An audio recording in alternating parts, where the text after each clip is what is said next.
I want to think with you about the idea of trying harder to sleep. Now, most of the time when we're trying to do something, we're expending some effort, more effort leads to a better outcome. That's true for almost every area in our lives. And so we often bring that same approach to sleep. But as you probably found, usually the harder we try to sleep, the less successful we are. So trying to sleep is actually more likely to keep us awake. That's because, unlike pretty much everything else, sleep is not a matter of doing. Sleep is a non-doing state. And so when we try to do more, when we try to use some kind of technique or trick for making ourselves fall asleep, or we try to think in a certain way, or meditate ourselves to sleep, or clear our minds, or do some kind of counting or even breathing technique. All those are a type of doing. And more often than not, they don't lead to better sleep. They actually just perpetuate that difficulty that we're having with insomnia. Because when we're struggling to sleep, what we really need is to do less.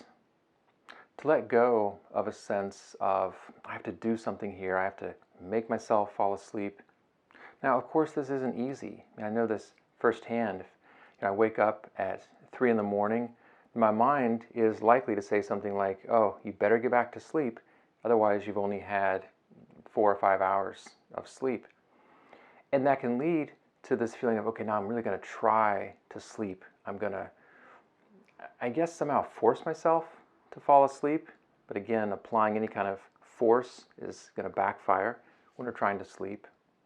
So we have to start to open to the idea of doing less. We fall asleep by letting go and doing less. And we can't do less by doing more. We can't let go by gripping onto something. So as we let go of that effort, we move into a state of trust and allowing sleep to arrive when it does, and trusting that ultimately it will, and accepting that it's not up to us. That's not entirely in our control. There are things we can do, of course, to set ourselves up for better sleep, like not trying so hard. But having done all that we can, then we release the rest. It's not something we have to do. We can clock out, so to speak. The responsibility at that point for our day is done. We can just allow ourselves in bed to be.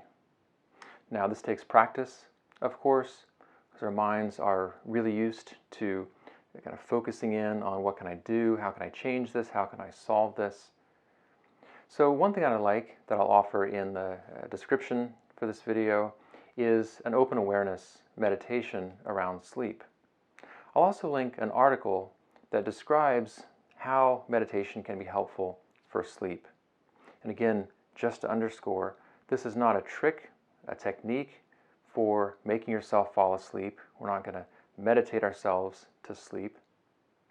Meditation is a practice of letting go and being open to our experience, including the experience of being awake in bed when we don't want to be. That doesn't mean that we have to like that experience or prefer that. Of course, we'd rather be asleep. But as long as we are in that awake state, we can allow it to be what it is, rather than resisting it, rather than fighting it, trying to manipulate it or control it in some way. And the paradox, of course, is that the more we accept things we don't like, then the easier it is for those things to change. The more we open to the reality or the possibility of being awake when we want to be asleep, then the easier it is to actually fall asleep. So let me know how this goes for you. Thank you for watching.